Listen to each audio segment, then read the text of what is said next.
Hai guys, kembali lagi di channel M-Falme Studio. Gua masih ada di daerah Otista, di PFN, di studio IMXR, Immersive XR, milik V2. Dan video sebelumnya kita sempat ngecobain ya, iseng-iseng ya, iseng-isengnya mahal. Nyobain virtual production pakai LED yang super besar ini ada sebuah LED 10 kali 4 meter ya, dan waktu itu kita di video sebelumnya kita nyobain menggunakan sistem Disguise ya yang harganya sangat mantap dan menggunakan tracking system Red Spy ya, itu pokoknya udah alat-alat ngeri-ngeri semuanya. Nah kali ini we're back here again dengan konten baru lagi, tapi kali ini kita akan melakukan semuanya versi indie, jadi semuanya versi lebih low budget ya, lebih low budget. Tetap mahal, tapi seenggaknya nggak semahal yang semua nonton di video sebelumnya. LED-nya sih tetap sama ya, LED-nya tetap sama, studionya tetap sama, semuanya tetap sama, bahkan talentnya juga masih tetap sama nih. This is my eldest boy, Abi, and his bestie, Abi also. Alright, dan mereka hari akan main basket ya, tapi bisa di track out Mas Gun, bisa dilihat. Ini bukan lapangan basket beneran ya. Ini aset yang lumayan sering digunakan ya untuk demo-demo Unreal. Ini bisa dibeli di marketplace buat yang mau. But oke, so mereka akan main basket ala-ala. Dan seperti biasa ada Mas Gun di belakang kamera. Dan kita akan cek dulu alat apa saja yang digunakan hari ini oleh Mas Gun.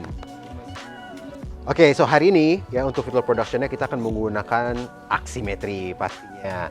Dan untuk tracking sistemnya kita akan menggunakan HTC Vive Mars Cam Track, bisa dilihat di sini. Nah untuk kameranya silakan Mas Gun dijelaskan. Ini adalah boxy style kameranya Lumix, yaitu Lumix PS1H.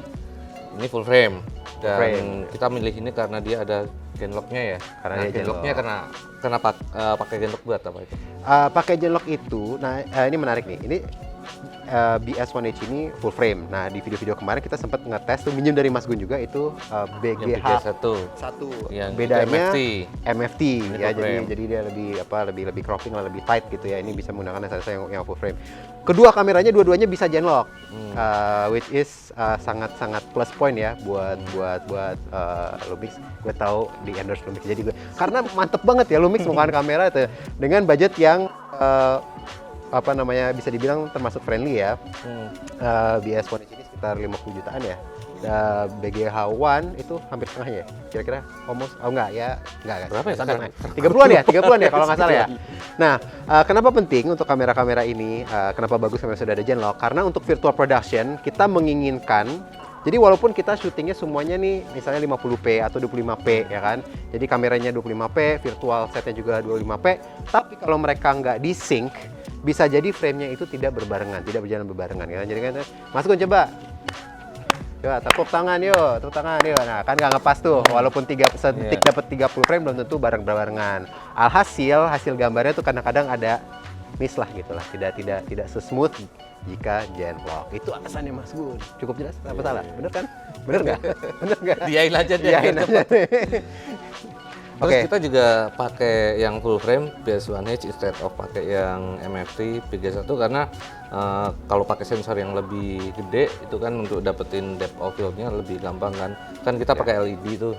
Nah kalau misalnya pakai full frame kan kita bisa mengantisipasi moir atau pixel di betul, karena LED-nya ini besar, tapi kalau kita deketin kan itu kelihatan titik-titik LED-nya tuh, jadi agar lebih smooth kita menggunakan yang full frame, jadi bisa bokehnya lebih dapat. Betul ya. Biasanya juga bukaannya sebaiknya yang bisa wide open. Iya, percuma ya ini kalau pakai minim f4 sama aja bohong ya. Udah pakai. Paling dia teriak-teriak fokus mullernya aja. Siap. Oke, terus udah sih sisanya Ninja lah ya buat review, terus ngirimnya pakai HoloLens lah, kita sama-sama pencinta HoloLens. Dan kita kirim ke sistem Aximetry-nya, tapi supaya dia bisa nge-preview juga di sana. Oke, udah sih. Dan untuk movement-nya kita menggunakan Portagip kesayangan kita yang selalu ada di setiap video kita. Dan bagaimana kalau sekarang kita langsung aja ngetes. Let's go.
tadi hasil kita eksperimen mencoba menggunakan Aximetri DE yang kita pakai yang broadcast edition dan menggunakan tracking system dari HTC Vive Mars Cam Track menggunakan kamera dari Lumix presented by Yurok Studio. Hasilnya mantep banget, teman-teman bisa lihat sendiri tadi, saking serunya sampai Mas Gun nggak mau pulang. masih pengen lagi. Ya, teman-teman bisa lihat ya, pokoknya setup ini sangat simple, sangat mudah. Kita juga setupnya nggak terlalu lama, paling lama di kalibrasi kamera aja. Tapi kalau sebenarnya kalau kamera tuh udah sekali kalibrasi, profilnya udah ada, bisa dipakai-pakai seterusnya. Ini karena kita pakai ya lensa sewaan yang mahal, jadi proses kalibrasi harus dilakukan. But di luar semua itu semuanya berfungsi dengan baik.